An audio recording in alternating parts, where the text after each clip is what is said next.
Bab 1961, Ketakutan di bawah air, 9. Batuk-batuk. Batuk-batuk. Zhao Yu membuka matanya di tengah kekacauan dan mendapati bahwa dia telah tiba di haluan kapal selam. Ledakan itu tidak menimbulkan api, tetapi menyemburkan banyak pecahan logam dan sedikit debu, yang membuat Zhao Yu batuk terus-menerus. Oh! Zhao Yu merasa tubuhnya hancur berkeping-keping, dan kepalanya berdengung. Ia merasa pusing. Dia beristirahat sejenak, lalu akhirnya ingat bahwa pada saat ledakan itu, ayah mertuanya, Miao Kun, telah memeluknya dan melindunginya. Dalam keadaan normal, bahkan jika Miao Kun berhasil memblokir ledakan itu, Zhao Yu tidak akan bisa selamat. Namun, Zhao Yu membawa beberapa bola evakuasi darurat berkualitas tinggi. Di saat kritis, bola-bola evakuasi tersebut telah aktif tepat waktu, memungkinkan Zhao Yu untuk bertahan hidup. Juga karena bola evakuasi darurat berbentuk bulat, akibat benturan ledakan, ia terhanyut ke haluan kapal selam.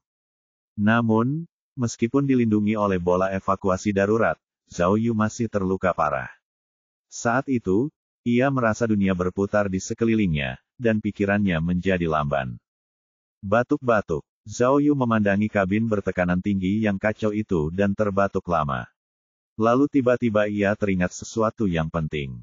Di mana ayah mertuaku, Miao Kun? Tidak, tolong jangan. Mengira Miao Kun sudah tewas dalam ledakan itu, hati Zhao Yu dipenuhi rasa gembira. Ia segera berdiri dengan menopang dirinya di atas kapal selam. Saat itu, kapal selam sedikit miring akibat ledakan.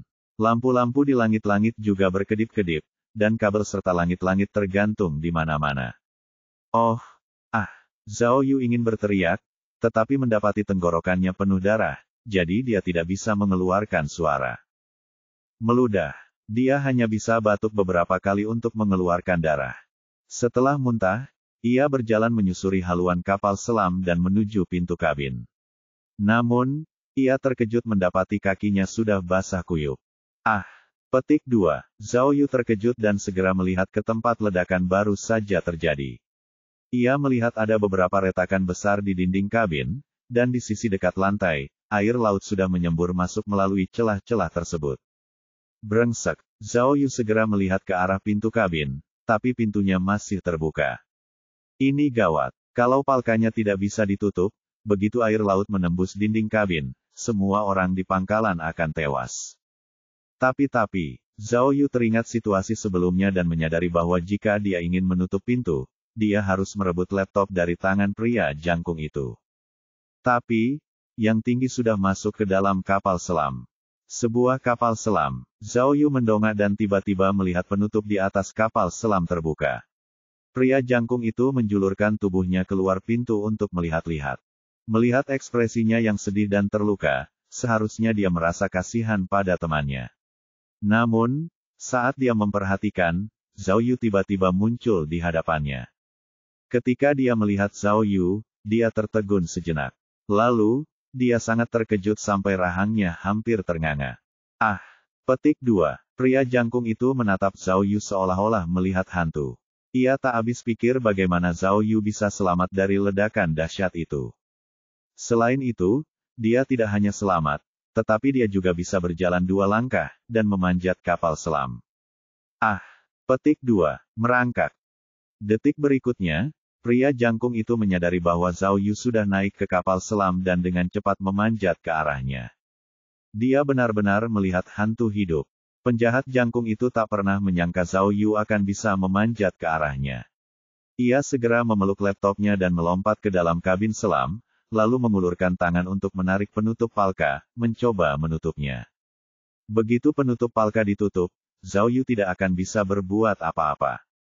Zhao Yu baru saja menaiki setengah tangga ketika ia melihat pria jangkung itu hendak menutup palka. Ia segera menggunakan peluncur pegas tak terlihat dan melompat tinggi ke udara, terbang tepat di atas palka. Bang! Mata dan tangan Zhao Yu cepat, dan dia melayangkan pukulan ke kepala pria jangkung itu. Ayo! Pria jangkung itu jatuh ke dalam kapsul kesakitan. Zhao Yu dengan cepat mencondongkan setengah tubuhnya dan mulai bertarung dengannya. Berdebar. Ayah. Meskipun kepala Zhao Yu menghadap ke bawah, dia jago dalam pertarungan yang kacau, jadi dia langsung meninju kepala orang itu, lalu memanfaatkan kesempatan itu untuk menamparnya dengan keras. Karena efek penggandaan energi Zhao Yu belum berakhir, pria jangkung itu tertegun. Ia melonggarkan cengkeramannya, memberi Zhao Yu kesempatan untuk merebut laptop itu darinya. Ah! Petik 2. Pria jangkung itu terkejut, dan dengan cepat mencoba meraihnya kembali, menarik Zhao Yu dengan sekuat tenaga.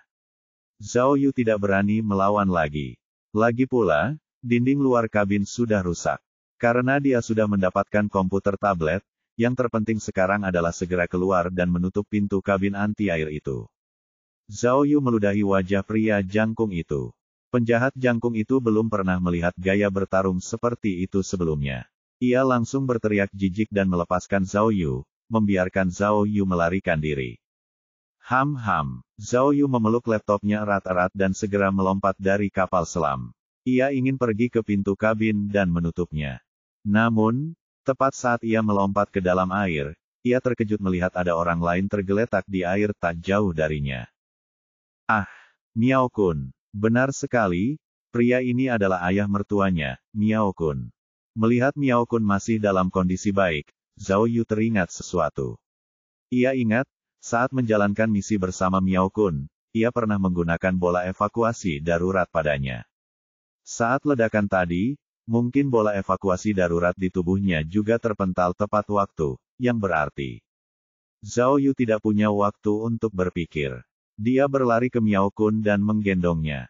Saat ini, air laut sudah setinggi betisnya. Air laut dalam terasa sangat dingin menusuk tulang, tetapi Zhao Yu tidak punya waktu untuk peduli. Ia segera menyeret Miao Kun ke depan pintu kabin dan mengamatinya dengan saksama. Syukurlah, dia tidak menyangka Miao Kun masih hidup, dan dia terengah-engah. Tampaknya ledakan dahsyat tadi hanya membuatnya pingsan. Melihat ayah mertuanya masih hidup, kepercayaan diri Zhao Yu meningkat. Ia segera menyalakan laptop yang baru saja direbutnya dan hendak memasukkan perintah peretas untuk menutup pintu kabin. Namun, ketika dia melihat lebih dekat ke komputer, dia tak bisa menahan diri untuk menarik napas dalam-dalam. Tablet di tangannya adalah tablet berwarna putih yang tampak biasa saja. Dia ingat betul bahwa pria jangkung itu menggunakan komputer hitam, berat, dan lurus untuk membuka pintu kabin.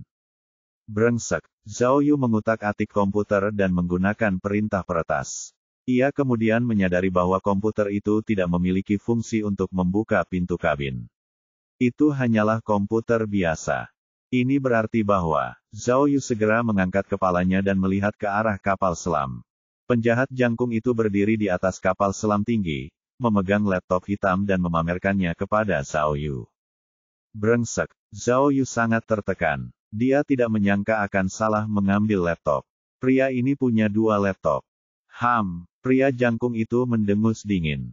Ia menggenggam laptop hitam itu dengan kedua tangan dan membantingnya ke pintu kapal selam, mematahkan laptop itu menjadi 2. Persetan, Zhao Yu hendak mengumpat, tetapi pria jangkung itu segera menundukkan kepalanya dan masuk ke dalam kapal selam, lalu menutup penutup kasaya.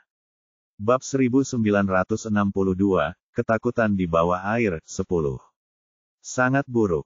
Melihat penjahat jangkung itu dengan arogan menghancurkan pengendali yang sebenarnya, depresi Zhao Yu bisa dibayangkan. Ini berarti dia tidak bisa lagi menutup pintu kabin bertekanan itu. Lubang di dinding semakin membesar, dan air laut mengalir semakin deras. Zhao Yu tahu bahwa dengan tekanan air laut yang begitu tinggi, begitu dinding kabin pecah, seluruh pangkalan bawah air akan langsung terendam air laut dingin. Apa yang harus dilakukan? Zhao Yu tidak punya pilihan lain selain menyeret Miao Kun yang pingsan keluar dari kabin bertekanan dan keluar ke koridor. Lalu, dia kembali ke ruang dekompresi dan mencoba menarik pintu pelindung logam dengan tangan kosong. Namun, pintu besi itu telah dikunci oleh sistem. Bahkan dengan penguat energi Zhao Yu, pintu besi itu tetap tidak mau bergerak. Ya, namun, Zhao Yu tidak punya pilihan lain selain berusaha sekuat tenaga untuk menarik pintu besi itu. Dia mencoba membayangkan bahwa selama dia bisa menggerakkan pintu logam itu, dia akan langsung menghabiskan sejumlah besar poin untuk memperkuat penguat energi. Tepat ketika Zhao Yu terus menggunakan kekuatannya, sebuah suara yang familiar tiba-tiba terdengar dari koridor luar. Ah! Bagaimana ini bisa terjadi? Orang yang berseru itu adalah karyawan yang sebelumnya disandera. Ketika melihat air di mana-mana di ruang dekompresi, karyawan itu ketakutan dan pucat pasi, lalu bertanya dengan keras, "Ada? Benar-benar ada bom? Benar-benar meledak?" Ah! Ketika Zhao Yu melihat karyawan itu, ia segera meraih tangannya dan bertanya, "Cepat. Air masuk, kita harus segera menutup pintu." "Tidak." Karyawan itu menggelengkan kepala dan berkata, "Sistemnya sudah terkunci, dan otoritasnya sudah diriset. Saya tidak bisa mengubahnya sama sekali." "Apa-apaan ini?" Zhao Yu berbalik dan menatap kapal selam itu dengan marah. Tiba-tiba ia melihat lengan mekanik kapal selam itu bergerak lagi. "Aku akan memotong." Zhao Yu langsung waspada dan berseru dalam hati. Ledakan tadi tidak merusak kapal selam sama sekali. Sepertinya musuh telah membuat perhitungan yang cermat dan memperhitungkan bahwa ledakan itu tidak akan merusak kapal selam. Ia mengira pria jangkung itu mengendalikan lengan untuk menyerangnya lagi, tetapi yang membuatnya semakin putus asa adalah lengan mekanik itu tidak datang ke arahnya, melainkan langsung menghancurkan dinding kabin yang sudah retak dan rapuh itu. "Persetan!" "Ah!" seru Zhao Yu, tetapi ia tak mampu melawan lengan mekanik itu. Ia hanya bisa menyaksikan lengan mekanik itu menabrak dinding. "Ah!" Karyawan itu terkejut. Bagaimana kapal selam itu bergerak? Siapa itu? Siapa yang ada di dalam? "Kamu?" Zhao Yu berteriak pada karyawan itu tanpa daya, "Kamu sebaiknya mencari tempat untuk bersembunyi. Sudah terlambat." Petik 2. Pada saat itu, ketika lengan mekanik menghantam dinding kabin, seluruh kabin yang bertekanan kembali mengeluarkan suara keras. Akibat benturan tersebut, beberapa retakan tiba-tiba muncul di dinding kabin yang rapuh. Dalam sekejap, air menyembur ke lebih dari 10 tempat. Situasinya sangat kritis. Asteris dengung-dengung, asteris. Pada saat itu, lengan mekanis kapal selam itu tertarik dan berputar beberapa kali di udara. Jelas bahwa kapal itu sedang bersiap untuk tabrakan kedua. "Sial, dia benar-benar bodoh." Teriak karyawan itu ke kapal selam, "Apa menurutmu kita mati terlalu lambat? Dia benar-benar gila." Setelah berteriak, karyawan itu tiba-tiba menyadari sesuatu. Ekspresinya berubah dan dia bertanya kepada Zhao Yu, "Kau tidak bilang kapal selam itu dikendalikan oleh teroris, kan?" Asteris dengung-dengung, asteris. Lengan mekanik raksasa itu berputar cepat di udara, dan sudut tumbukannya telah disesuaikan. Sepertinya, kalau saja ia menghantam lagi, dinding kabin akan hancur total, dan air laut akan mengalir deras dengan tekanan tinggi. Zhao Yu tahu bahwa karyawan itu tidak punya tempat untuk bersembunyi, jadi dia hanya bisa menghela napas tak berdaya. Baiklah." Di saat kritis seperti itu, karyawan itu tiba-tiba memasang ekspresi tegas dan melompat ke dalam air kabin bertekanan. Ia lalu mendorong Zhao Yu keluar dan berkata, "Detektif Zhao Yu, serahkan ini padaku. Cepat pergi." Ah! Dorongan ini membuat Zhao Yu bingung, dan dia bertanya, "Apa yang kamu lakukan?" Petik 2. "Bukankah sudah kubilang?" Karyawan itu menunjuk gagang merah di sisi kiri atas pintu. "Rem manual ada di dalam kabin dekompresi. Anda hanya bisa mengendalikan pintu dari dalam." Cek. Mata Zhao Yu melebar, dan dia berteriak, "Kamu tidak bisa mengatakan bahwa selama aku menarik gagang ini, pintunya akan tertutup, kan?" "Yap." Karyawan itu mendorong Zhao Yu lagi. "Ayo pergi. Akan terlambat jika dia tidak pergi sekarang. Jika kamu ingin menutup pintu, kamu harus membiarkan orang yang menutup pintu tetap di dalam." Saat karyawan itu berbicara, lengan mekanik di sisi lain sudah berakselerasi dan menghantam dinding kabin. "Aku akan pergi ke neraka." Petik 2. Zhao Yu mencengkeram kerah karyawan itu dan melemparkannya ke koridor di luar. Lalu, dia bergegas menghampiri dan menarik gagang pintu merah itu. Namun, begitu dia menarik gagang pintu, semburan udara keluar dari ujung palka, dan pintu logam berat itu tertutup dengan keras. "Tidak, tidak, tidak, tidak." Karyawan itu memukul kaca pintu dengan keras, tetapi Zhao Yu tidak bisa mendengar apapun lagi. Namun, meski begitu, Zhao Yu tidak lupa menunjuk Miao Kun yang berdiri di luar, dan berkata kepada staf, "Ingat, jaga baik-baik orang ini. Kalau tidak, Aku akan membunuhmu, katanya. Pada saat yang sama, lengan mekanik itu terbanting ke dinding lagi. Kali ini, dinding kabin yang rapuh tidak mampu menahannya lagi dan langsung pecah, menyebabkan air laut menyembur masuk. Di dasar laut yang begitu dalam, tidak ada cahaya sama sekali.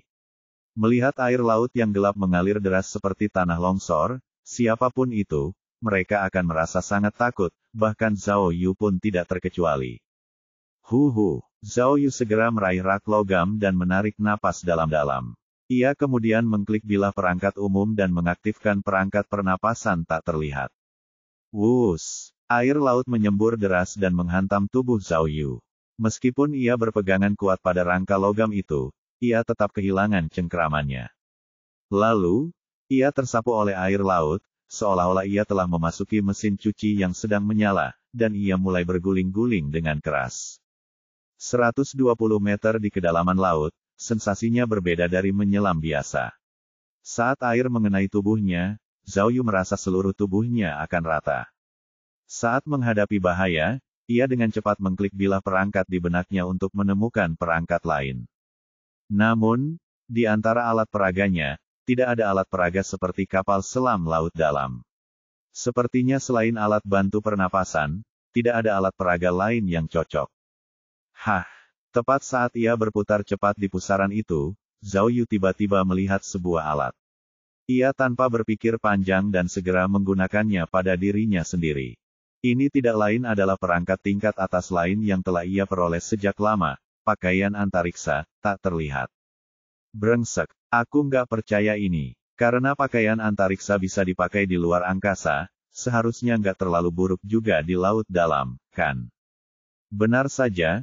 Setelah Zhao Yu menggunakan alat canggih ini, ia langsung merasa tubuhnya kembali normal. Ia bahkan bisa bernapas lega tanpa perlu alat bantu pernapasan. Saat itu, air laut telah memenuhi kabin bertekanan. Seiring arus berangsur-angsur melemah, Zhao Yu akhirnya berhenti berputar dan mengapung di laut dalam yang gelap. Bab 1963, jangan biarkan aku melihatmu. Tidak.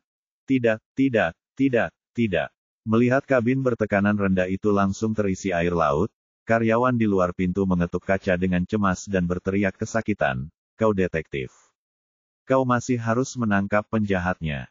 Kau tidak boleh mati, kenapa kau melakukan ini?" Saat dia berteriak, dia bahkan mulai menangis. Tentu saja, Zhao Yu tidak bisa mendengar apa yang dia katakan. Namun, Zhao Yu bisa melihat melalui kaca pintu kabin bahwa karyawan itu sedang menangis. Sepertinya, Zhao Yu merenung dalam hati. Jika dia tidak bersikap tenang, dia takut ketika dia kembali ke permukaan laut hidup-hidup, akan sulit untuk menjelaskannya. Jadi, dia melihat sekeliling dan segera mengambil tabung oksigen yang tergantung di dinding. Lalu, dia memegang mulut tabung oksigen itu di depan wajahnya. Maksudnya adalah ia ingin membuka jalan bagi kelangsungan hidupnya di masa depan. Namun, tepat saat ia mengambil tabung oksigen, ia tiba-tiba melihat lampu di kapal selam menyala. Segera setelah itu, baling-baling di bagian ekor kapal selam juga mulai berputar. Aku akan memotong. Zhao Yu melihat ke bagian belakang kabin bertekanan. Awalnya ada pintu di dinding, yang digunakan untuk masuk dan keluar kapal selam. Saat itu, belum lagi gerbangnya, bahkan seluruh dinding kabinnya pun tersapu air laut. Kapal selam itu bergemuruh, dan roda-roda di bagian bawahnya pun mulai berputar. Kapal selam itu mulai bergerak menuju laut dalam di luar kabin pengurang tekanan. Petik 2. Persetan. Zhao Yu menatap kapal selam yang hendak berangkat dan segera memikirkan tindakan balasan.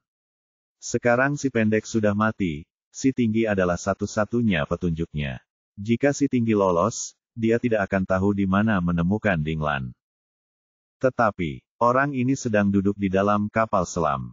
Apa yang harus dia lakukan untuk menangkapnya? Penutup kapal selam itu disegel, dan dia tidak bisa membukanya dari luar. Jadi, apa lagi yang bisa dia lakukan? Bagaimana dengan... Tepat saat Zhao Yu memikirkan sebuah ide, kapal selam itu meninggalkan kabin pengurang tekanan dan melaju ke laut dalam. Zhao Yu tak ragu lagi. Ia membuang tabung oksigen di tangannya dan berenang ke depan, lalu mengulurkan tangan untuk meraih tangga di kapal selam. Ternyata meskipun metodenya sedikit berbeda, itu satu-satunya cara yang terpikirkan olehnya saat ini. Yaitu, bersembunyi di luar kapal selam dan mengikutinya. Karena penjahat jangkung itu sudah berencana kabur dengan kapal selam, dia pasti akan pergi menemui musuh misterius itu setelah kabur. Jadi, selama dia mengikutinya, kemungkinan besar dia bisa menemukan Ding Lan. Namun, tepat ketika Zhao Yu sedang bersandar di kapal selam dan bersiap untuk mengikuti kapal selam tersebut, sebuah kecelakaan tiba-tiba terjadi. Dasar laut tidak hanya berada di luar kabin bertekanan, tetapi juga 5 hingga 6 meter di atas permukaan laut. Operasi normalnya adalah membuka palka luar ke dasar laut, mengubahnya menjadi jalur menurun. Kemudian, kapal selam akan mengikuti jalur ini dan langsung menuju dasar laut. Namun, pintu kabinnya terbuka paksa akibat bahan peledak dan telah lama tersapu oleh laut.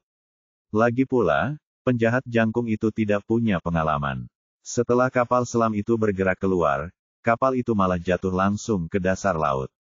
Meskipun air laut memiliki daya apung yang sangat besar, kapal selam itu belum menyesuaikan fungsi snorkelingnya. Ditambah dengan lambung kapal yang berat, kapal selam itu tetap berputar dan jatuh ke dasar laut. Zhao Yu merasakan dunia berputar di sekelilingnya, lalu sebuah benturan keras menghantamnya. Ia melepaskan tangannya dan terlempar keluar dari kapal selam. Zhao Yu tak bisa mengendalikan tubuhnya, jadi ia terus berputar di air. Dalam sekejap mata, ia terlempar lebih dari 10 meter. Retakan. Tanpa diduga, kapal selam itu ternyata luar biasa kuatnya. Setelah jatuh ke dasar laut, fungsinya tetap utuh. Setelah serangkaian operasi apung, kapal selam itu perlahan-lahan naik dari dasar laut dan mengapung di air. Kemudian, 2 lengan mekanis menopang kapal selam dari dasar laut dan meluruskannya. Lalu baling-balingnya mulai lagi dan hendak melaju pergi. Sialan, Zhao Yu terkejut, dan dia segera berenang menuju kapal selam itu. Pada saat ini, kapal selam kembali mengubah arahnya, mengarahkan kepala kapal selam ke arah yang berlawanan dengan dasar laut. Selama baling-balingnya berakselerasi lagi, kapal selam pasti akan mampu mengangkat air dan pergi. Zhao Yu sudah gila. Dia mencoba menggunakan baling-baling tak terlihat untuk mempercepat, tetapi dia tidak punya alat transportasi, jadi alat itu tidak berguna. Dia tidak punya pilihan selain mengandalkan kekuatannya sendiri dan berenang menuju kapal selam. Namun, tepat ketika ia hendak mencapai kapal selam, baling-balingnya sudah berputar dengan kecepatan tinggi, dan kapal selam itu bergerak maju. Jika ini terus berlanjut, Zhao Yu tidak hanya tidak akan bisa mengejar kapal selam itu, tetapi juga kemungkinan besar ia akan tertabrak baling-balingnya. Petik 2. Pada saat kritis ini, Zhao Yu tahu bahwa ia tidak bisa melawan, jadi ia berubah pikiran dan menggunakan pita tak terlihat di bilah perangkat umum miliknya. Lalu, dia mengeluarkan ponselnya dan menggunakan selotip tak terlihat itu. Lalu, dia membuka lengan kanannya dan melemparkan telepon ke kapal selam. Yang menakjubkan dari pita tak terlihat ini adalah sifatnya yang sangat lengket dan dapat digunakan bahkan di dalam air. Karena itu, setelah ponsel mengenai kapal selam, pita itu menempel di badan kapal selam. Tepat saat Zhao Yu melempar ponselnya, kapal selam itu bergerak maju dan sebuah baling-baling besar datang ke arah Zhao Yu, membuatnya sangat takut sehingga ia segera mundur. Pada akhirnya, baling-baling itu melewati wajahnya, dan tekanan air dari baling-baling itu membuat Zhao Yu terpental. Zhao Yu tidak berani membuka mulutnya di dalam air, jadi dia hanya bisa berteriak. Dia berputar-putar seperti gasing selama lebih dari 20 detik, lalu akhirnya berhenti di dinding beton pangkalan bawah air. Saat Zhao Yu sedang asyik bermain-main dengan hidupnya di dasar laut, anjungan minyak sudah berantakan. Xiao Hang, Li Zhenzu, Park Hyun Min, dan petugas polisi semuanya membawa anak buah mereka ke peron. Mereka berdiri di depan bangunan bulat yang mengarah ke pangkalan bawah air, semuanya seperti semut di wajan panas, sangat cemas. Melapor, Pak. Saat itu, seorang petugas polisi datang melapor. Melalui telepon, Kami telah mengonfirmasi bahwa ada ledakan di dasar laut. Lokasi ledakan seharusnya berada di ruang dekompresi di sisi barat pangkalan. Ah, Li Zhenzu mengepalkan tinjunya dengan gugup dan bertanya, jadi, apakah pangkalannya baik-baik saja? Itu, seharusnya baik-baik saja, polisi itu melaporkan. Pintu kabin bertekanan ditutup, dan pangkalan tidak banjir. Petik 2. Cek. Park Xianhe tak kuasa menahan diri untuk bertanya kepada petugas polisi, kapan liftnya akan diperbaiki. Seharusnya ada lebih dari satu ruang dekompresi di pangkalan, kan? Kenapa kau tidak mengirim kapal selam untuk menyelamatkan mereka? Itu sedang diatur, jawab polisi itu. Tapi kapal selam itu jumlah orangnya terbatas, liftnya sedang diperbaiki, dan akan segera. Didi. Saat itu, Park Xianhe menerima pesan teks. Setelah membacanya, ia langsung menyampaikannya kepada Perli dan mengeluh, ada apa di bawah sana? Bukankah itu agak terlalu konyol?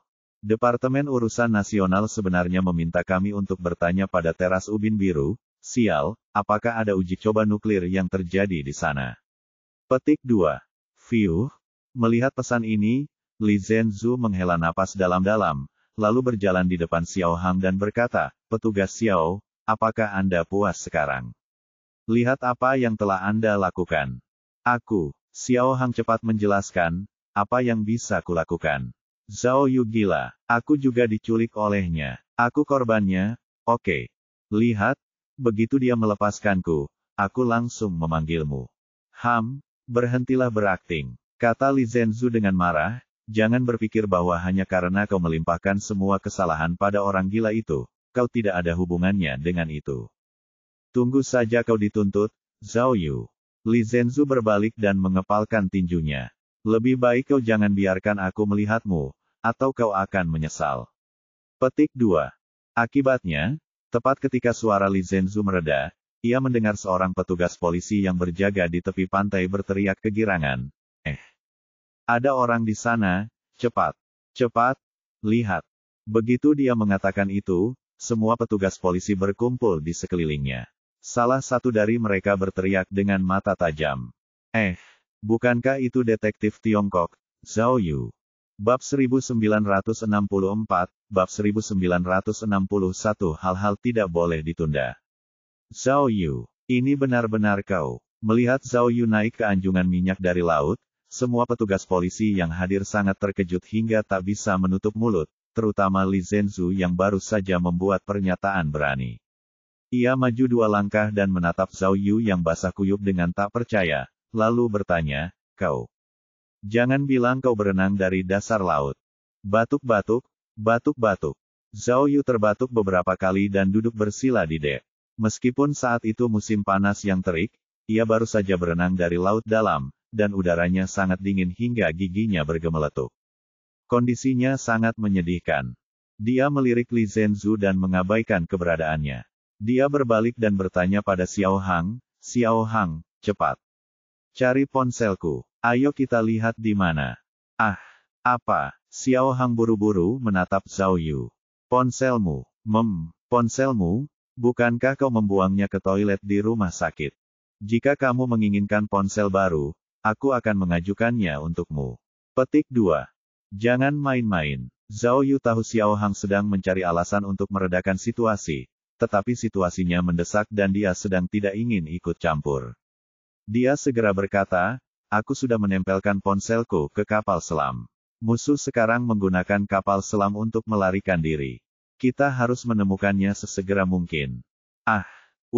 Kapal selam. Xiao Hang tidak tahu harus berbuat apa. Ia tertegun sejenak sebelum segera mengeluarkan ponselnya untuk memeriksa. Zhao Yu. Li Zhenzu sangat marah. Ia segera mengeluarkan borgol, ingin memborgolnya ke tangan Zhao Yu dan mengatakan sesuatu seperti, kau ditangkap. Namun, tepat saat ia melepas borgolnya, Zhao Yu tiba-tiba berbalik dan menunjuk hidung Li Zhenzu sambil berteriak, hei, Nona Li, apa yang kau lakukan? Apa kau tidak mendengar apa yang baru saja kukatakan? Saya melihat kapal selam itu menuju ke barat, tapi tidak ada jaminan kapal itu akan berbelok di tengah jalan. Apa kau tidak akan menghubungi penjaga pantai dan menyiapkan lebih banyak orang untuk mengejar mereka? Kau, pertanyaan ini mengejutkan Li Zhenzu. Ia memegang borgol dengan linglung, merasa sangat canggung. Setelah berpikir selama 2 detik, ia dengan takut bertanya, apa? Apa maksudmu dengan, tidak bisa dijamin? Apa maksud setengah dao? Sakit. Zhao Yu segera menyesuaikan penerjemah simultan dan menjelaskan semuanya dalam bahasa Korea. Mata Li Zhenzu terbelalak kaget. Kau benar-benar bisa berbahasa Korea. Kau bohong padaku. Tidak, Xiao Hang menunjuk ponselnya dan berkata, meskipun ponsel ini tahan air, sinyalnya tidak bisa masuk ke dalam air. Kamu harus naik ke permukaan. Lalu, Zhao Yu bertanya, jadi, kita hanya bisa menunggu kapal selam itu muncul ke permukaan sebelum kita bisa menemukannya. Tidak ada cara lain. Baiklah. Xiao Hang menoleh ke arah Li Zhenzu dan Park Xianhe. Polisi, cepat laporkan ke atasanmu. Kali ini, kita tidak butuh lebih banyak orang, kita butuh lebih banyak pesawat. Pesawat terbang. Li Zhenzu mengerjap, lalu menunjuk Zhao Yu dan berkata, Kenapa aku harus percaya padanya? Bagaimana kalau dia mengarangnya? Ayo, Zhao Yu cepat-cepat menunjuk ke air dan berkata, kenapa kau tidak bertanya pada orang-orang di bawah sana? Anggota staf melihat musuh melarikan diri dengan kapal selam dengan mata kepalanya sendiri. Tunggu, karyawan kecil apa? Kapal selam apa? Aku agak bingung. Li Zhenzu membuat isyarat jeda lagi, lalu menunjuk Zhao Yu dan berkata, Zhao Yu, jadi kau benar-benar berenang dari bawah. Tahukah kau, seberapa dalam tempat ini? Apa kau mencoba menghina kecerdasan kami? Petik 2. Ya, Xiao Hang mencubit dahinya. Aku tidak berpikir kau bisa melakukan ini hanya karena kau bisa berenang, kan? Zhao Yu, kau.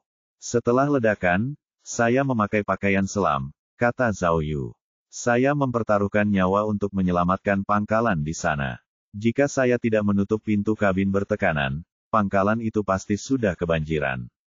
Dan, Zhao Yu berbalik menghadap Xiao Hang. Miao Kun juga ada di bawah. Apa, Miao Kun? Xiao Hang bahkan lebih terkejut. Petugas Miao, bagaimana mungkin? Apakah dia baik-baik saja?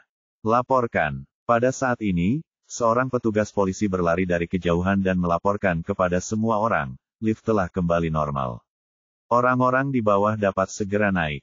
Oh, bagus sekali. Park Xianhe berdiri dan memberi isyarat kepada petugas polisi, bersiaplah untuk penyelamatan segera.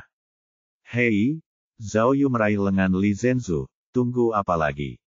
Musuh punya rencana. Karena para perampok melarikan diri dengan kapal selam, pasti ada seseorang di dekat mereka yang bisa membantu mereka. Kita harus menangkap mereka sebelum mereka tiba, kalau tidak, kita tidak akan pernah bisa menyelamatkan Dinglan.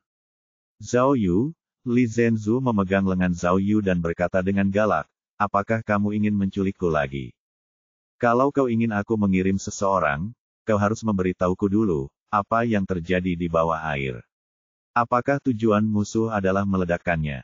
Mereka tidak hanya meledakkannya, kata Zhao Yu sambil mengeluarkan laptop dari sakunya. Mereka mungkin juga ingin mencuri teknologi kita. Keterampilan kita. Li Zhenzu jelas tidak mengerti. Sial, bukankah kau dari Departemen Urusan Nasional? Jangan bilang kau tidak tahu. Ada pangkalan penelitian di sana, dan para ilmuwan dari kedua negara sedang mengembangkan teknologi yang luar biasa. Zhao Yu berusaha sesingkat mungkin. Musuh tidak hanya ingin mengambil teknologinya, tetapi juga ingin membunuh semua peneliti agar kita tidak bisa mengembangkannya lagi. Park Xianhe terkejut. Sangat kejam. Ya, dia memang sekejam itu. Kata Zhao Yu, jadi, apa yang masih kalian lakukan? Tidakkah kalian akan mengejarnya? Persetan dengan mereka. Kata, ya, sepertinya bukan kata yang tepat, kan? Gumam Li Zhenzu pelan. Sial, kau masih terpaku pada kata-kata itu di saat seperti ini. Lagi pula, aku tidak sedang memarahimu. Cepat, Kak. Zhao Yu meraung. Kapal selam itu sangat cepat, kita bahkan tidak tahu kemana perginya. Baiklah. Saat itu, Park Xianhe sudah memahami keseluruhan cerita dan segera bertanya kepada pengawas anjungan minyak yang gemuk itu, izinkan saya bertanya, kapal selam Anda seharusnya memiliki posisi, kan? Bisakah Anda menemukannya? Ya, seharusnya ada, kan? Mayordomo yang gemuk itu menyeka keringatnya dan menjawab, aku harus bertanya pada insinyur. Tidak mungkin, kata Zhao Yu sambil menggelengkan kepalanya. Karena mereka berani merampok kapal selam, mereka pasti sudah bersiap dengan baik. Kurasa ponselku lebih andal. Mendengar ini, Xiao Hang segera melihat ponselnya lagi, tetapi masih tidak ada sinyal di layar. Serif Li, kata Park Xianhe kepada Li Zhenzu, ada pepatah Tiongkok kuno yang mengatakan lebih baik percaya daripada tidak. Kurasa kita harus segera meminta bantuan. Ini mungkin satu-satunya kesempatan kita untuk menangkap penjahat itu. Perli melirik Park Xianhe. Meskipun masih ragu, ia mengeluarkan ponselnya dan berkata, kalau kita tidak bisa menentukan arah pelarian musuh, percuma saja menghubungi tim penyelamat pantai. Sepertinya, kita hanya bisa mencari bantuan dari militer. Bab 1965, Bab 1962 mengejar tanggung jawab. 45 menit kemudian, sebuah speedboat yang membawa Zhao Yu, Xiao Hang, dan Li Zhenzu tiba di Laut Timur Laut Anjungan Minyak. Dari kejauhan, mereka bisa melihat sebuah kapal selam putih tergeletak tak bernyawa. Ada beberapa speedboat lain di sampingnya, dan orang-orang di speedboat itu adalah tentara Korea yang telah tiba di sini sebelumnya. Selain itu, ada juga helikopter yang melayang di atas kapal selam, siap dikerahkan kapan saja. Tak lama kemudian, speedboat yang ditumpangi Zhao Yu dan yang lainnya mendekat. Sekilas, Zhao Yu bisa mengenali bahwa kapal selam yang mengapung di air adalah kapal selam yang dikemudikan pria jangkung itu dari pangkalan.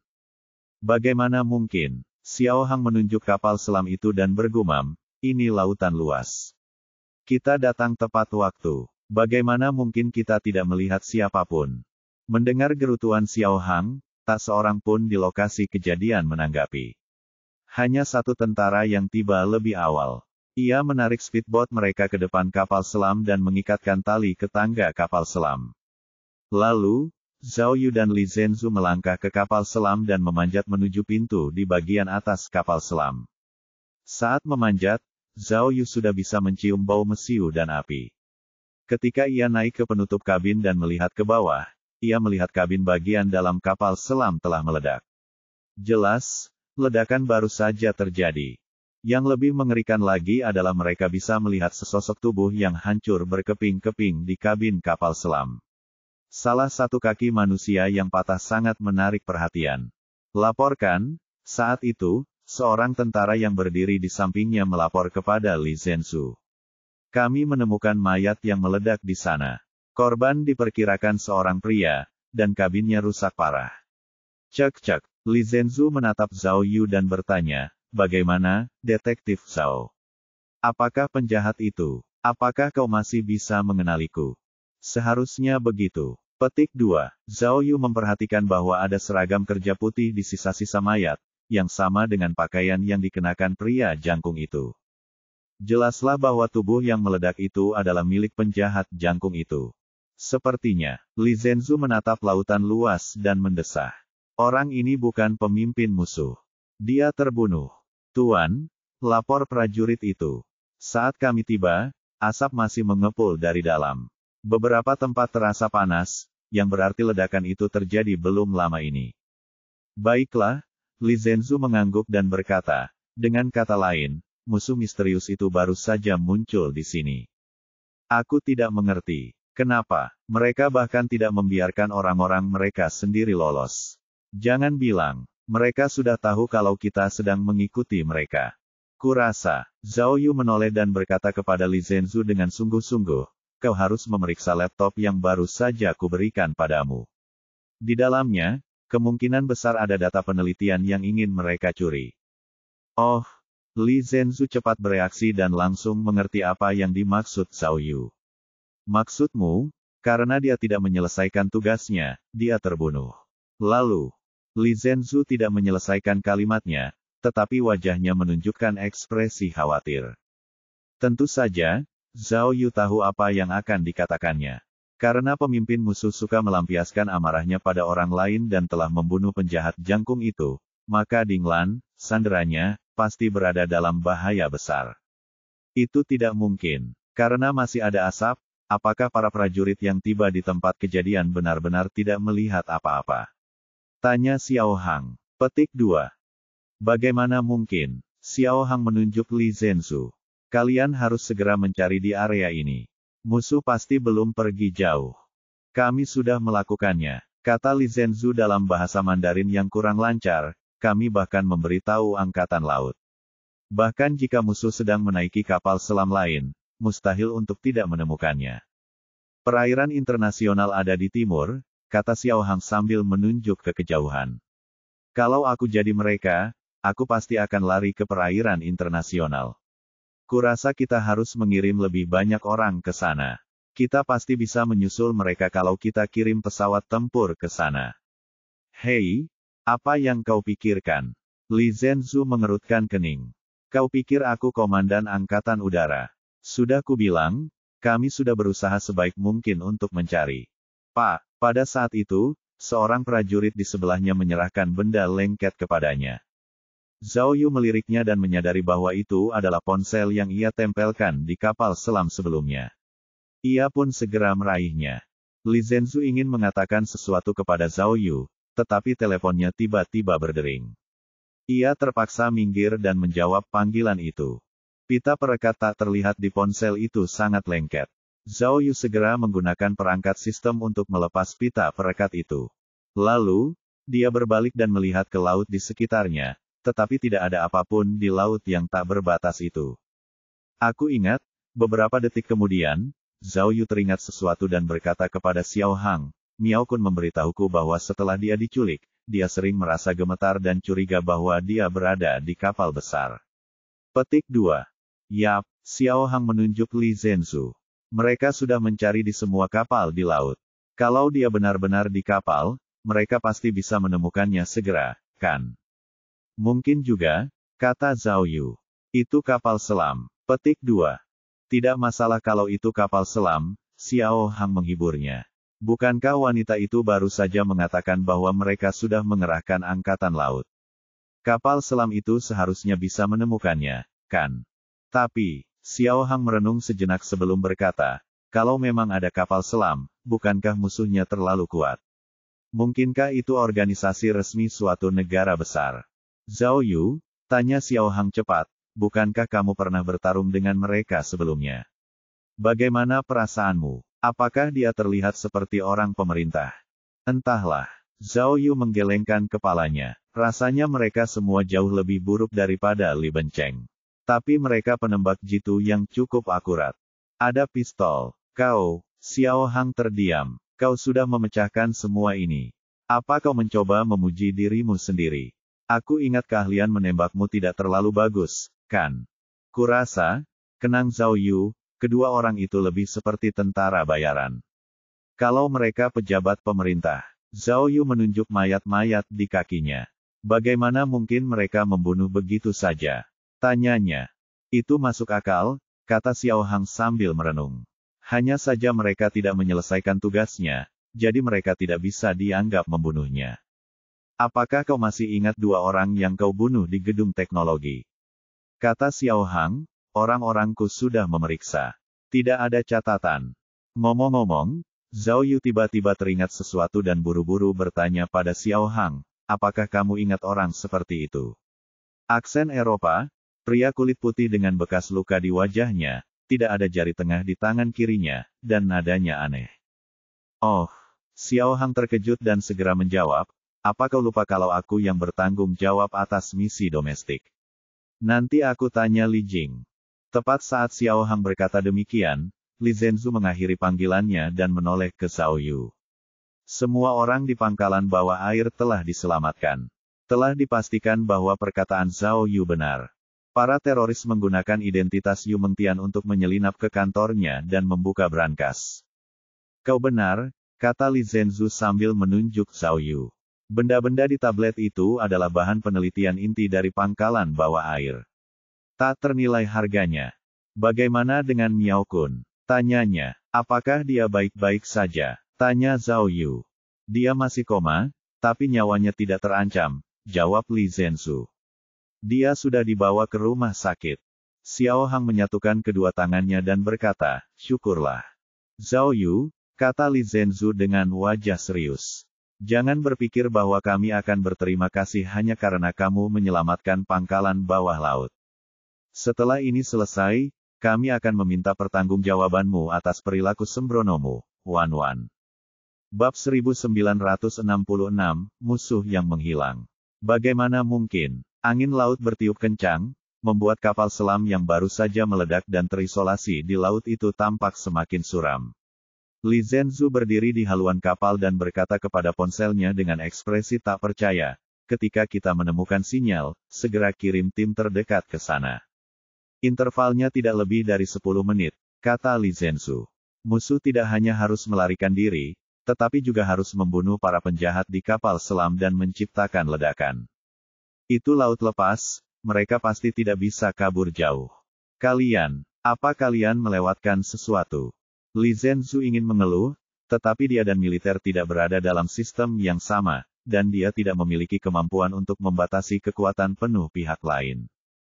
Bagaimana dengan kapal selamnya? Apakah teknologi pengintaian bawah air kita sudah ketinggalan zaman? Tanya Li Zhenzu. Dia tidak menemukan apapun. Sialan. Sebelum Li Zhenzu sempat menyelesaikan kalimatnya, ia mendapati pihak lain sudah menutup teleponnya. Saking marahnya, ia mengumpat Korea Street dengan marah. Tuan, saat itu, salah satu anak buah Perli melapor kepadanya, kami telah menemukan sebuah kapal penumpang, sebuah kapal kargo, dan 2 kapal penangkap ikan di area yang dapat dikontrol. Polisi pantai telah naik ke kapal dan melakukan penggeledahan, mohon tunggu sebentar. Mungkin, musuh bersembunyi di sana. Bagaimana ini bisa terjadi? Meskipun Xiao Hang tidak terlalu mengerti bahasa Korea, ia masih bisa menebak sesuatu dari ekspresi Li Zhenzu. Ia langsung berkata kepada Zhao Yu, sepertinya kelompok orang ini benar-benar tidak bisa diandalkan. Coba pikirkan lagi, apa ada cara lain? Zhao Yu tidak mengatakan apa-apa, tetapi membuka peta satelit di ponselnya, masih memikirkan apa yang terjadi sebelumnya, mencoba mencari petunjuk dan kemungkinan solusi. Seiring berjalannya waktu, Zhao Yu semakin cemas. Jika petunjuknya benar-benar terputus di sini, maka tidak ada harapan untuk menyelamatkan Ding Lan. Pada saat ini, Xiao Hang melihat ponsel Zhao Yu dan bertanya, mungkinkah pihak lain pergi ke darat? Dari peta, tempat ini cukup dekat dengan garis pantai. Mustahil. Li Zhenzu berjalan mendekat dan berkata, ada sistem keamanan di pantai. Kami sudah memasang sistem pengawasan sejak awal. Jika memang ada helikopter atau speedboat, kami pasti sudah menemukannya sejak lama. Cek, aneh, kan? Xiao Hang merentangkan tangannya dan berkata, kami tidak menemukan siapapun yang terbang di langit atau berenang di air. Kemana mereka pergi? Jangan bilang dia bisa teleportasi. Tuan, begitu Xiao Hang selesai berbicara, seorang prajurit tiba-tiba keluar dari kapal selam dan melapor kepada Li Zhenzu, kami sudah memeriksa. Kapal selam itu rusak parah dan pada dasarnya sudah dibongkar. Mayat di dalamnya milik satu orang. Dia seorang pria, dan dia orang asing yang sangat tinggi. Bisakah? Zhao Yu bertanya, bisakah kamu menceritakan bagaimana orang itu meninggal? Prajurit itu tertegun oleh pertanyaan itu dan bertanya, mungkinkah dia tidak terbunuh oleh ledakan itu? Zhao Yu, tanya Li Zhenzu, apa maksudmu? Apakah penyebab kematiannya penting? Aku hanya merasa aneh, kata Zhao Yu. Kau tidak hanya membunuhnya, tapi juga meledakkannya. Petik 2. Itu mudah, jawab Xiao Hang. Hancurkan mayat-mayat itu agar kita tidak bisa mengetahui identitas mereka dari mayat-mayat itu. Lalu kenapa kau tidak meledakkan kapal selam itu? Zhao Yu merenung sejenak, lalu berkata, atau, jika penjahat itu tidak menyelesaikan tugasnya, dan ingin membunuh seseorang untuk melampiaskan amarahnya, kenapa dia tidak menangkap orang itu dulu? Kenapa dia harus membunuhnya? Li Zhenzu memikirkan kata-kata Zhao Yu dengan hati-hati, lalu bertanya kepada para prajurit, bisakah kalian memberitahu apa yang menyebabkan ledakan itu? Itu pasti granat, kan? Kata prajurit itu, kita harus mencari seorang profesional untuk mengidentifikasinya. Benar, melihat lokasi ledakan, sepertinya memang disebabkan oleh granat. Xiao Hang mengerutkan kening dan bergumam pada dirinya sendiri, dia sebenarnya membawa granat. Pihak lain pasti punya latar belakang yang kuat. Petik 2, petik 2. Saat Xiao Hang bergumam pada dirinya sendiri, suasana di kapal selam tiba-tiba berubah. Zhao Yu, Xiao Hang, dan Li Zhenzu saling berpandangan, seolah-olah mereka memikirkan hal yang sama pada saat yang bersamaan. Detik berikutnya, Xiao Hang dan Li Zhenzu meletakkan tangan kanan mereka di belakang punggung secara bersamaan. Zhao Yu juga mundur selangkah tanpa sadar dan melirik para prajurit di sampingnya. "Halo, rekan saya," Li Zhenzu menekan dorongan hatinya dan bertanya kepada prajurit yang baru saja keluar dari kapal selam, "Saya ingin bertanya, apakah Anda tim pertama yang tiba di tempat kejadian?" Orang yang berbicara kepada saya sebelumnya. "Oh, ya," prajurit itu membersihkan diri dan menjawab tanpa ragu, "Ini aku. Akulah yang berbicara denganmu. Jadi, kau datang dengan kapal atau pesawat?" Li Zhenzu bertanya lagi, tangan kanannya sudah diam-diam memegang pistol di punggungnya. "Baiklah, kami datang dengan speedboat," jawab prajurit itu. "Setelah menerima misi, kami mencari di sisi timur. Setelah menerima pesan, kami adalah yang pertama tiba di lokasi kejadian." Lalu, Li Zhenzu bertanya lagi, "Apakah kalian membawa granat?" "Apa, granat fragmentasi?" Prajurit itu menunduk melihat perlengkapannya, dan ketika ia mendongak lagi, ia terkejut melihat pistol Li Zhenzu sudah diarahkan padanya. "Ah!" Prajurit itu ketakutan. Matanya melebar dan bertanya, "Tuan, Anda?" "Ah!" Prajurit lain di sekitar kapal selam itu tercengang.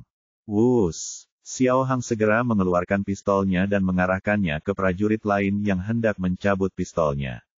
Ia berkata dalam bahasa Korea yang setengah matang, "Jangan bergerak, jangan bergerak."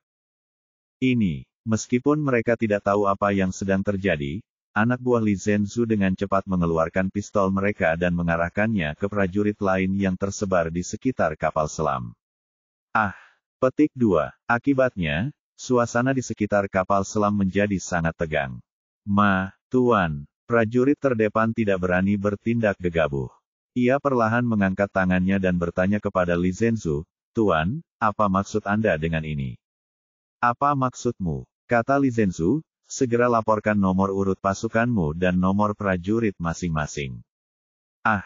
Prajurit itu terkejut dan tanpa sadar mengulurkan tangan untuk mengambil sesuatu. "Jangan bergerak," teriak Li Zhenzu dan memerintahkan, "Kalau ada di antara kalian yang berani bergerak, aku tembak." "Aku tidak bercanda denganmu, Pak, saya hanya ingin memberikan identitas saya. Kami dari tim operasi khusus kelima Departemen Pertahanan Pesisir."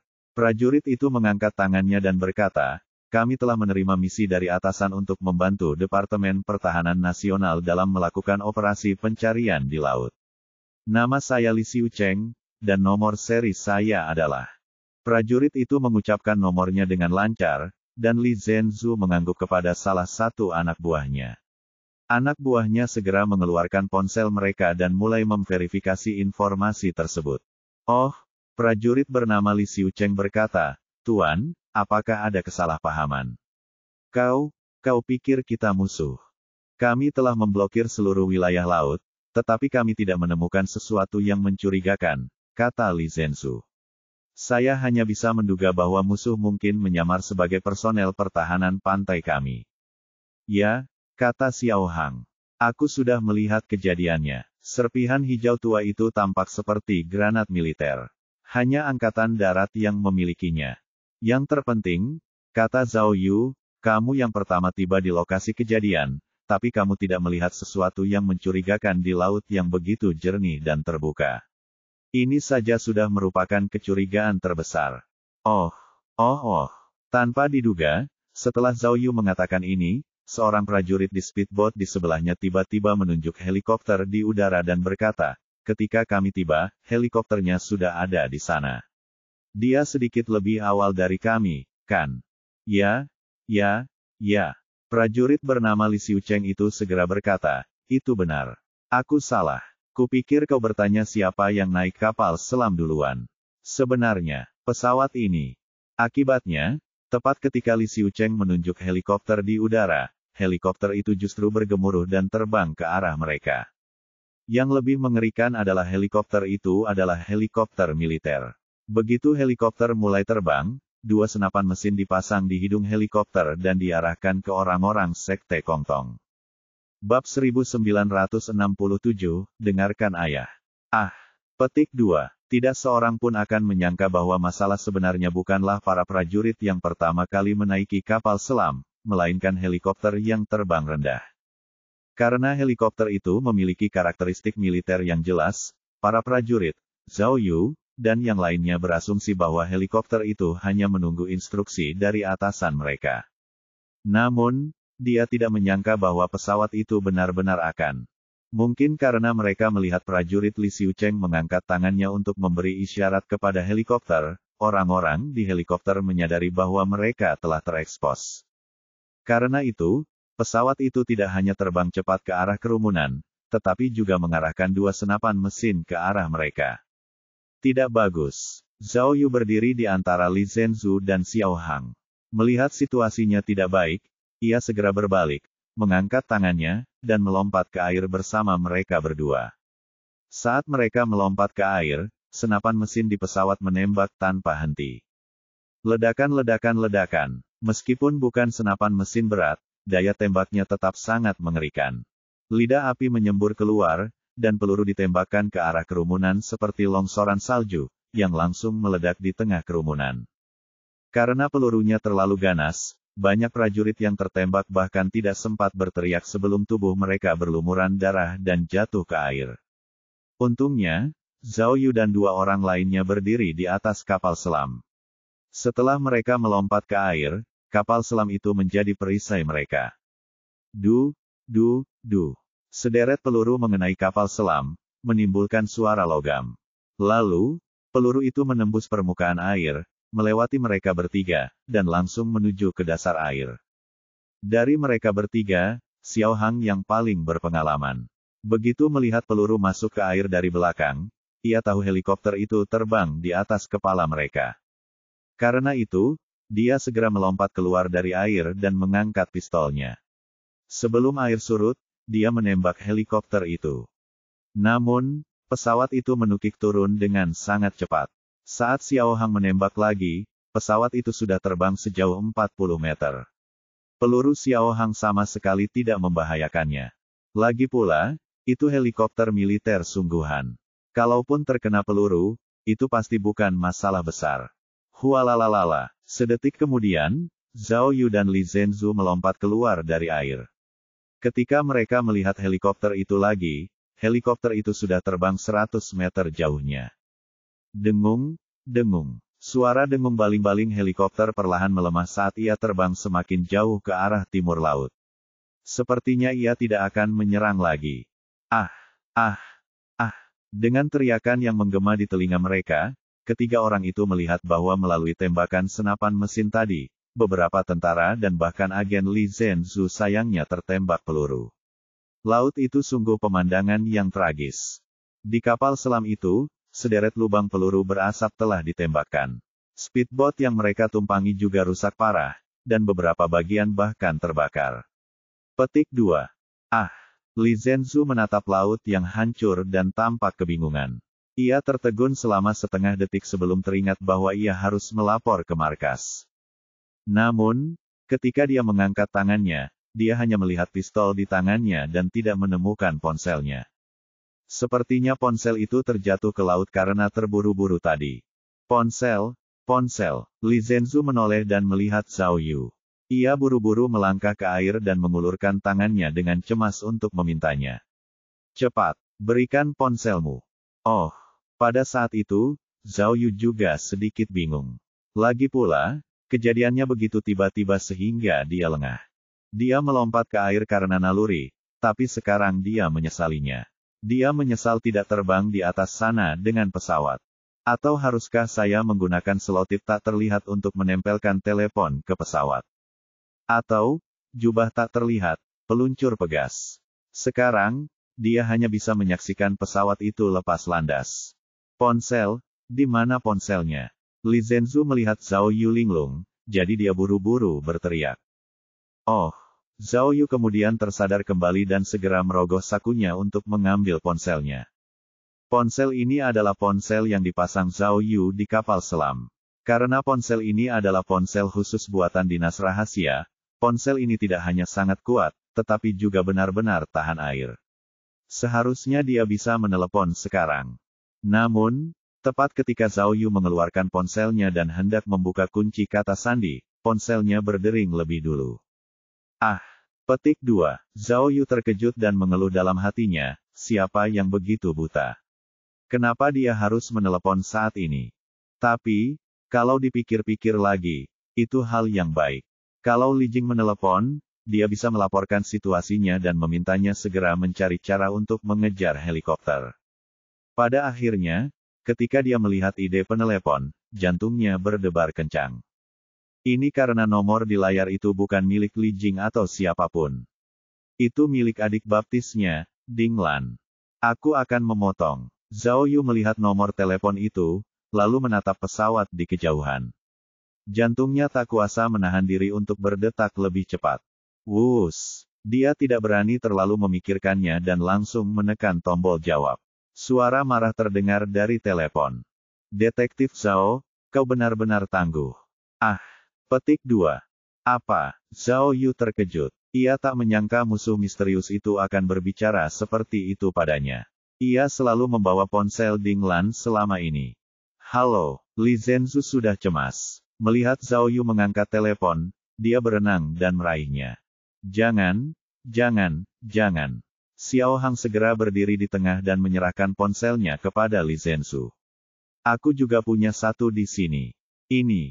Melihat ini, Li Zhenzu segera meraih ponsel Xiao Hang dan berenang ke kapal selam.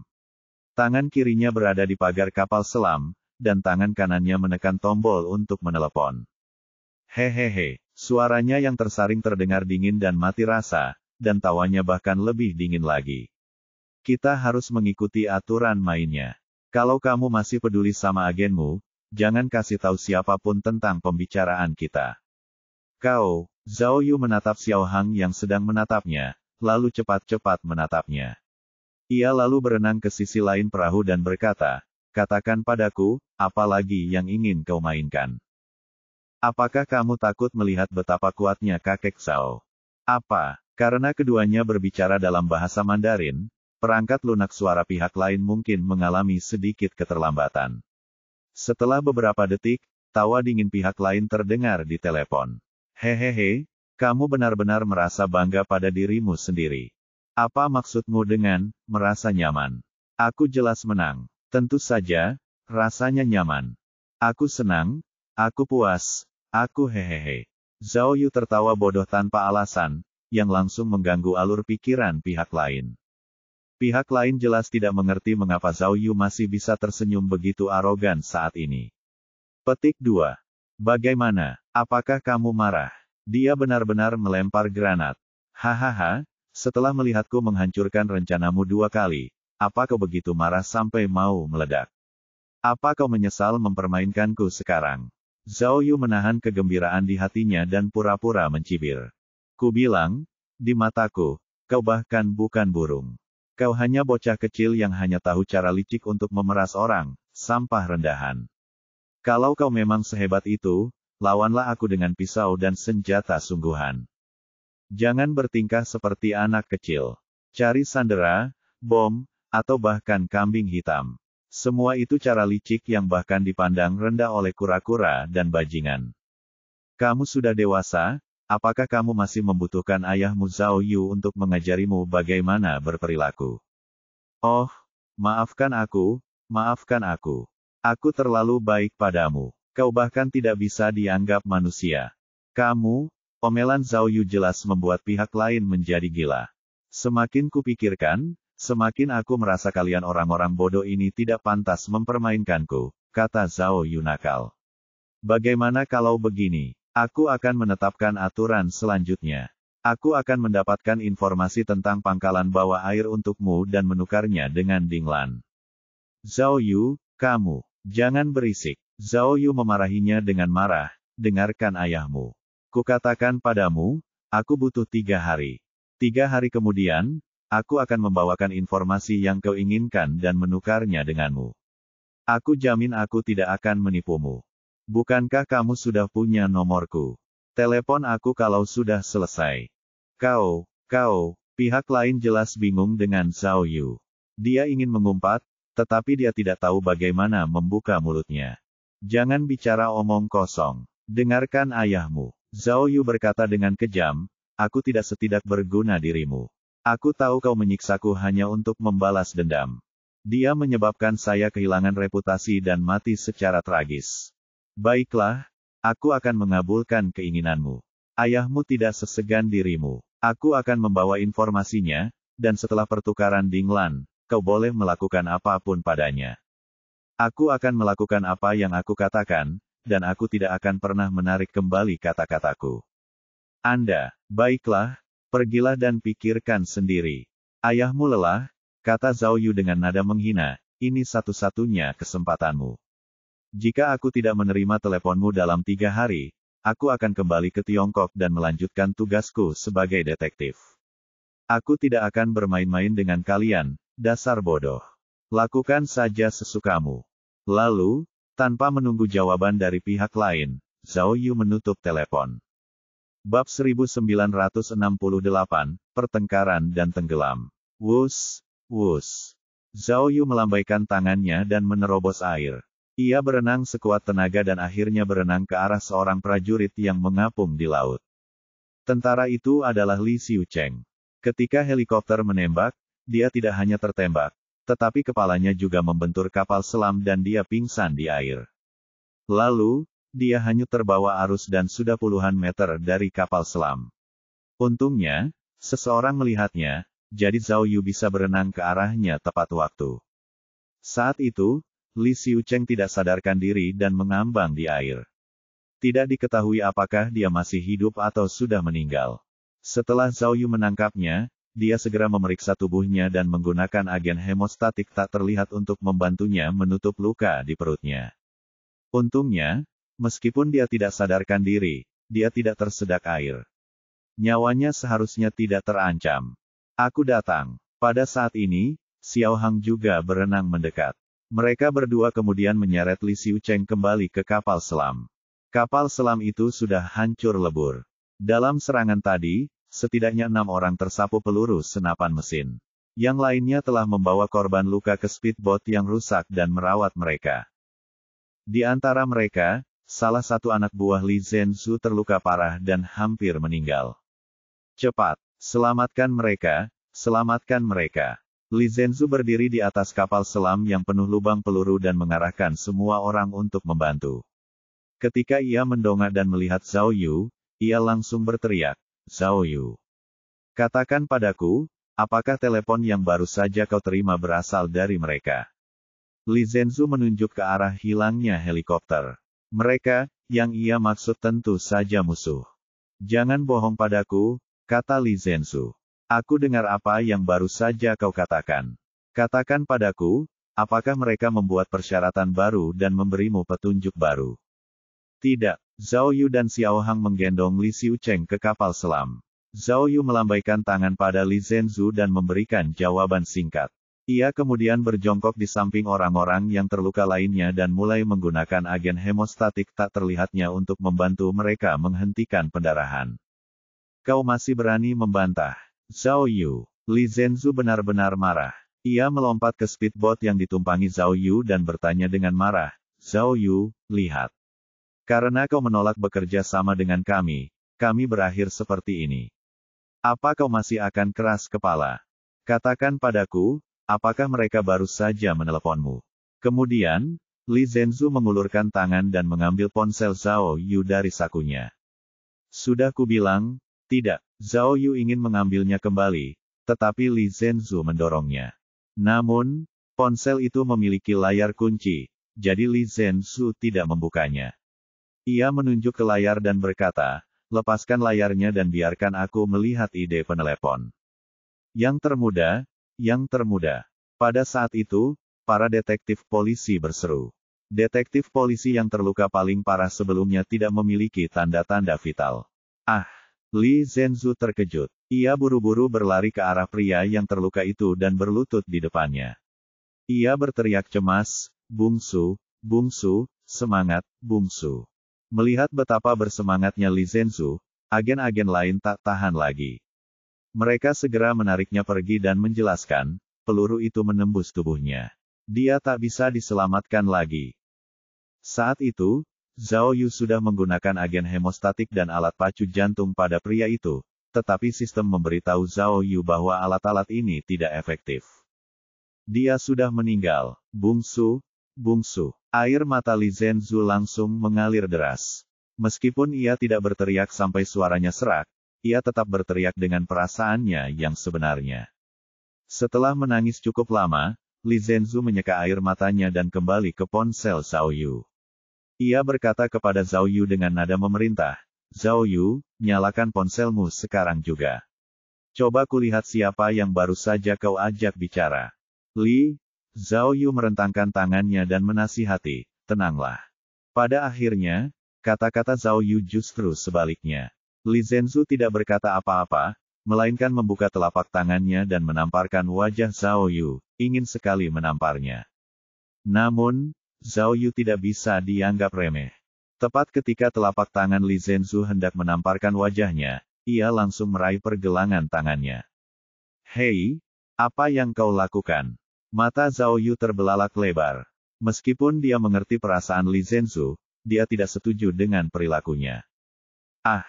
Li Zhenzu meronta sekuat tenaga, air matanya menari-nari di udara seperti manik-manik yang pecah. Ia meraung histeris, "Kaulah, Zhen, yang membunuhnya. Kau tahu, dia akan segera menjadi ayah.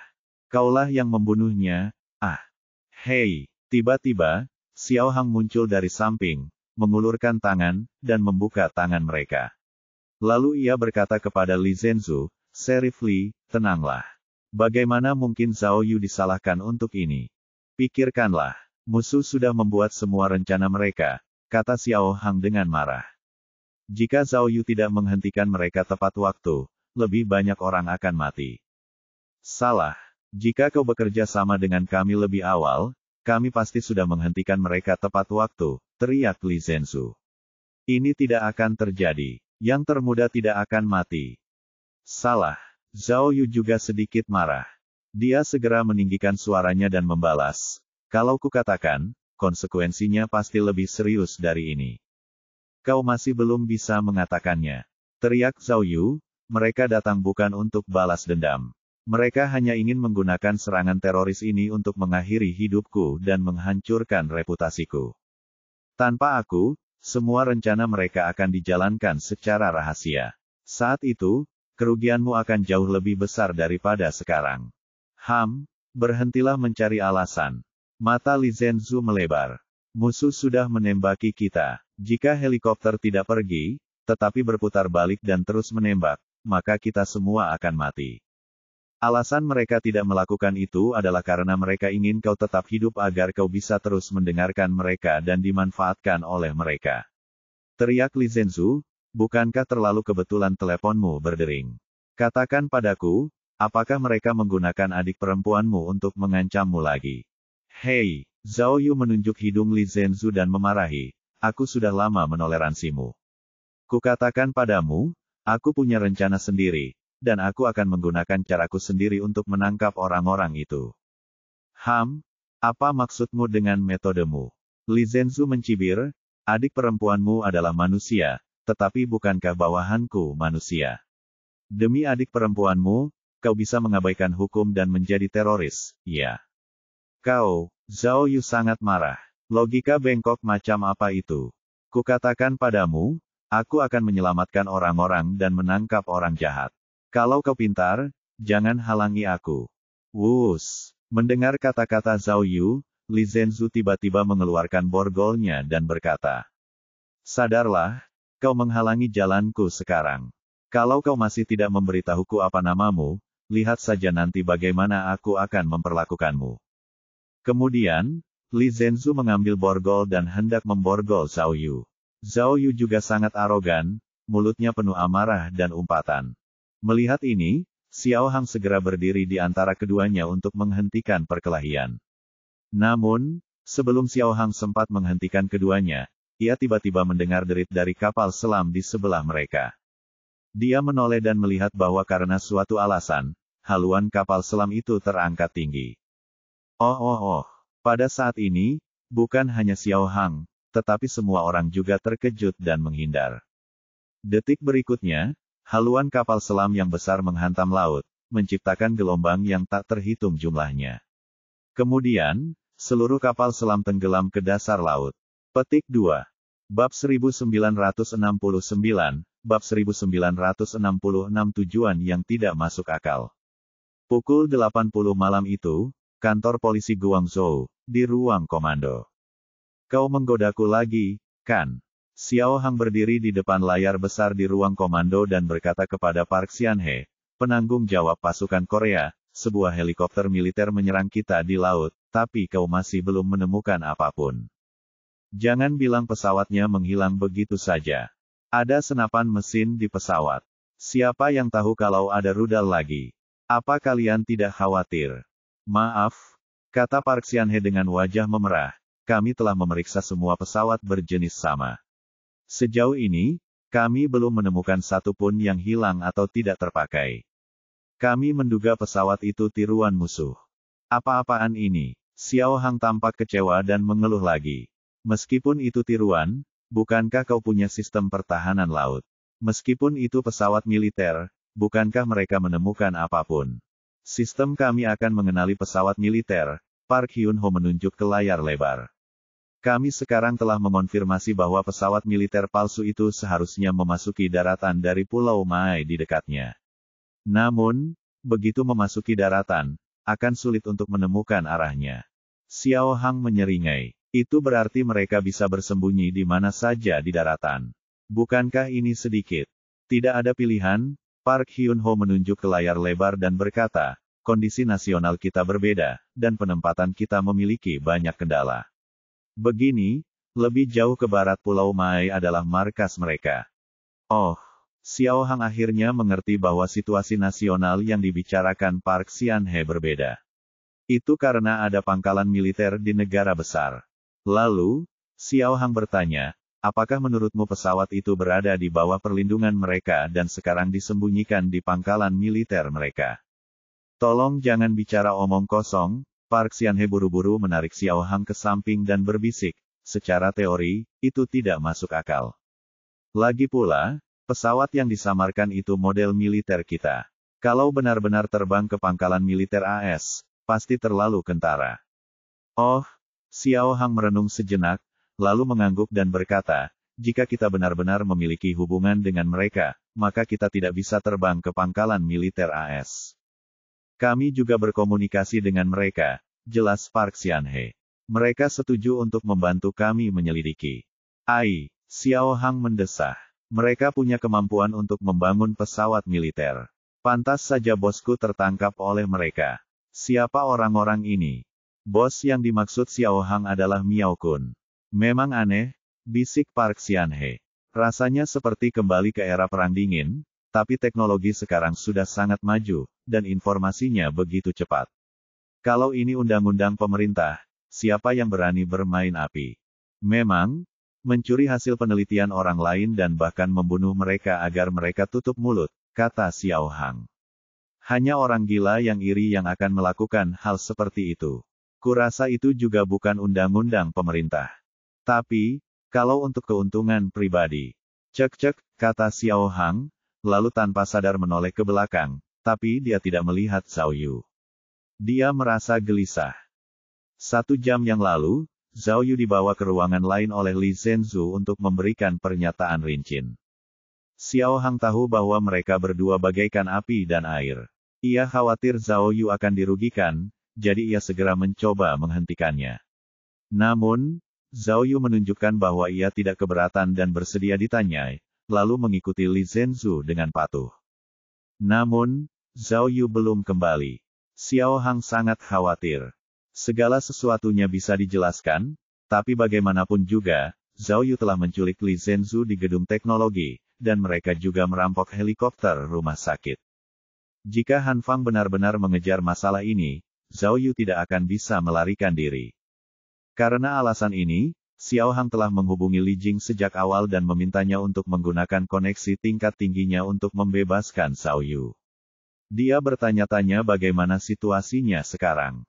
Petugas Xiao, Park Xianhe berpura-pura tidak menyadari kecemasan Xiao Hang dan melanjutkan, kami telah meluncurkan investigasi internasional untuk melihat perusahaan mana yang paling tertarik dengan kedua teknologi ini. Tapi, dengan segala hormat, lanjut Park Xianhe, kalau hanya demi kepentingan perusahaan, saya rasa, itu tidak mungkin. Karena, apapun perusahaannya, jika kekuatannya sebesar itu, mengapa harus khawatir tidak dapat menyelesaikan proyek penelitian? Mengapa harus mengambil tindakan ekstrim seperti itu? Petik 2. Benar, Xiao Hang setuju. Aku juga berpikir masalah ini penuh dengan kontradiksi. Juga, kata Park Xianhe kepada Xiao Hang sambil menggunakan remote control untuk mengontrol layar lebar dan menampilkan grafik analisis. Menurut situasi saat ini, semua yang dilakukan musuh sebelumnya memiliki tujuan tertentu. Misalnya, mereka meniru kasus kehilangan tangan dan menyerang perwakilan Tiongkok Anda. Park Xianhe menunjuk foto itu dan berkata, sebenarnya, mereka hanya ingin menggunakan tangan perwakilan itu untuk menyelinap ke gedung teknologi dan menyebabkan kerusakan. Lalu, mereka meniru kasus iblis dan mendorong Nona Yu Mengtian jatuh dari gedung tinggi. Park Hyun-ho mengganti fotonya. Sebenarnya, mereka ingin mendapatkan informasi identitas Nona Yu dan kata sandi brankas. Lalu, mereka melakukan serangan teroris di pangkalan bawah air.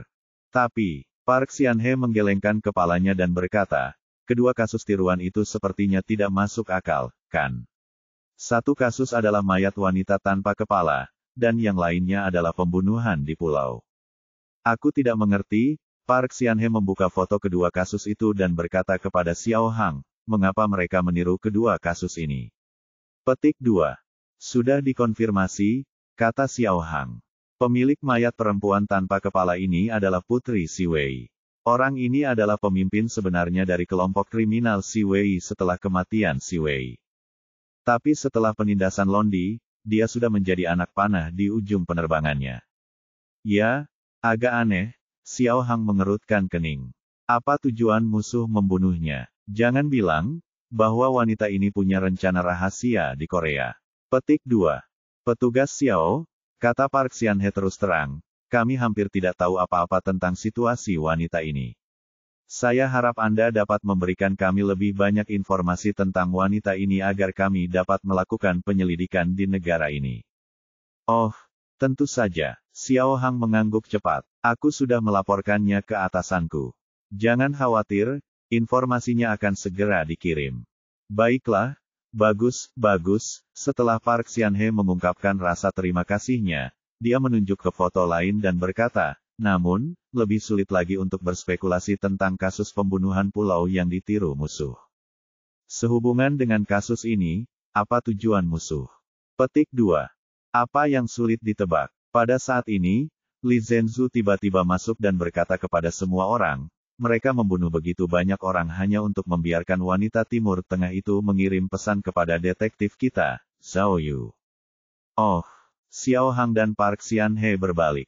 Mereka hanya melihat Li Zhenzu, tetapi Zhao Yu tidak terlihat dimanapun. Pada saat ini, Li Zhenzu menghampiri Xiao Hang dan mengulurkan tangan kanannya.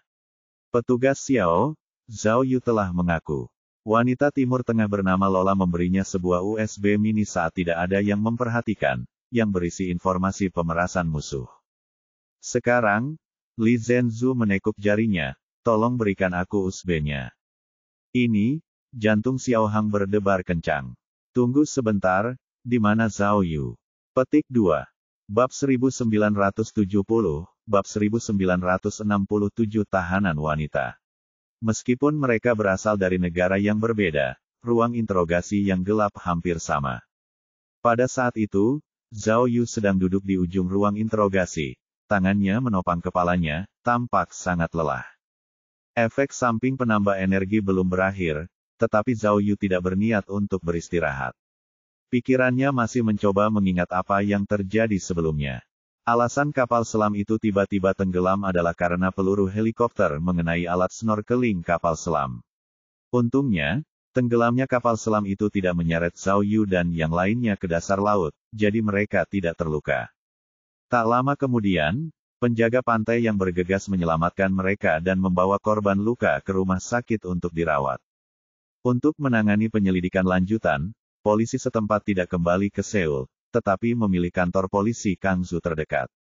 Alasan Zhao Yu menyetujui pertanyaan Li Zhenzu adalah karena ia merasa perlu menjelaskan pengalamannya kepada mereka dengan jelas, untuk menghindari kesalahpahaman di kemudian hari. Tentu saja, meskipun Li Zhenzu sangat emosional, Zhao Yu adalah penyidik khusus yang dikirim oleh Tiongkok. Jadi, selama proses interogasi, polisi wanita itu tidak sengaja mempersulit Zhao Yu. Sebaliknya, ketika Zhao Yu berinisiatif untuk menceritakan kisahnya, dia menjadi jauh lebih tenang. Sepertinya dia sudah tahu inti masalahnya. Kalau bukan karena Zhao Yu, situasinya pasti lebih buruk. Mengesampingkan pikiran-pikiran sepele itu, Zhao Yu teringat adegan saat ia berbicara dengan musuh misterius di telepon. Sejujurnya, meskipun Zhao Yu marah kepada pihak lain dengan kata-katanya yang tajam dan liar, Zhao Yu sama sekali tidak percaya diri. Ia masih sangat mengkhawatirkan keselamatan Ding Lan. Jika syarat yang diajukannya tidak menyentuh titik lemah pihak lain, kemungkinan besar akan menjadi bumerang dan membuat musuh benar-benar marah. Kalau begitu, Ding Lan pasti akan hancur. Musuh kemungkinan besar akan membalas dendam pada Zhao Yu dengan melukai Ding Lan. Namun, dalam situasi seperti itu adalah satu-satunya pilihan Zhao Yu. Hal ini karena, secara umum, Zhao Yu telah menggagalkan 2 rencana musuh berturut-turut, yang benar-benar membuat pihak lain marah. Oleh karena itu, musuh yang marah pasti akan menyerang Ding Lan. Makanya, Zhao Yu memutuskan untuk mengambil risiko dan menyerang pihak lain dengan racun. Bukan saja dia tidak mengikuti pihak lain, tetapi dia juga memarahi pihak lain dengan sangat keras sehingga dia bingung harus berbuat apa. Alasan mengapa Zhao Yu begitu sombong, selain karena amarahnya, juga karena strategi psikologis. Jika dia terus menyerah pada musuhnya akan puas dan mungkin akan semakin mempermainkannya. Itu akan merugikan Ding Lan. Namun, ketika Zhao Yu meremehkan pihak lain tidak hanya akan marah, tetapi juga bisa kehilangan akal sehatnya dan mengkhianati dirinya sendiri. Zhao Yu meremehkan musuhnya, jadi semakin musuhnya tidak bisa diam saja, semakin ia ingin terus bertarung dengan Zhao Yu. Kalau begitu, dia mungkin bisa mengalihkan perhatian musuh dari Ding Lan untuk sementara, dan melampiaskan semua amarah mereka pada Zhao Yu. Jadi, kemarahan Zhao Yu hanyalah pertarungan psikologis. Tentu saja, perang psikologis juga membutuhkan modal. Sekadar membicarakannya tidak akan menyelesaikan masalah. Selain memiliki lidah yang tajam, ia juga perlu memiliki chip di tangannya yang dapat menghasilkan poin. Oleh karena itu, Zhao Yu memikirkan sebuah ide dalam keadaan darurat dan mengusulkan sebuah kondisi yang menggiurkan. Zhao Yu tahu bahwa musuh telah menghabiskan begitu banyak upaya dan mengambil risiko besar untuk menyelinap ke pangkalan bawah laut dan melancarkan serangan teroris. Tujuan utama mereka adalah mendapatkan informasi inti tentang tanah jarang sintetis. Oleh karena itu, laptop yang berisi informasi inti pasti sangat penting bagi mereka. Karena itulah penjahat jangkung itu meninggal dengan sangat mengenaskan. Pria jangkung itu kehilangan laptopnya, yang tentu saja membuat bosnya sangat marah. Oleh karena itu, Zhao Yu melemparkan umpan besar berupa laptop untuk membuat kesepakatan dengan pihak lain. Zhao Yu merasa umpannya cukup menarik, dan musuh misterius itu pasti akan menganggapnya serius. Jika mereka terpancing, maka nyawa Ding Lan bisa terselamatkan untuk sementara. Dia juga bisa memanfaatkan kesepakatan ini untuk lebih memahami lawannya dan menemukan peluang untuk mengalahkannya. Tentu saja, jika dia salah, maka semuanya akan menjadi omong kosong, dan Ding Lan akan kehilangan nyawanya. Sekarang, dia harus melihat apakah musuh misterius ini akan meneleponnya 3 hari kemudian. Selama mereka menghubunginya, itu berarti dia yang memegang kendali. Karena itu, panggilan telepon 3 hari lagi akan sangat penting. Tentu saja, Zhao Yu tidak bisa tinggal diam selama 3 hari ini. Di satu sisi, ia harus mencari cara untuk mencari tahu di mana musuh mungkin bersembunyi.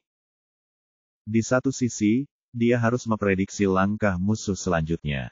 Dan yang paling penting adalah dia harus menemukan cara untuk mendapatkan tablet yang berisi informasi inti. Tanpa alat tawar-menawar ini, dia tidak akan bisa membuat kesepakatan dengan pihak lain. Tentu saja, Zhao Yu tahu betapa pentingnya informasi inti itu. Selain menyelesaikan kesepakatan, dia juga harus menemukan cara untuk memastikan informasi itu tidak jatuh ke tangan musuh. Saat Zhao Yu sedang memikirkan rencananya, pintu terbuka, dan 2 penjaga penjara memasuki ruang interogasi bersama seorang tahanan wanita.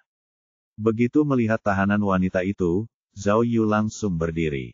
Zhao Yu. Setelah melihat Zhao Yu, tahanan wanita itu sangat gembira. Ia segera bergegas dan membenamkan kepalanya di pelukan Zhao Yu, lalu berkata dalam bahasa Inggris, "Syukurlah kau masih hidup." Orang ini tak lain adalah agen Timur Tengah yang cantik, Momo Lola Mei. "Maafkan aku," kata Amiola penuh penyesalan.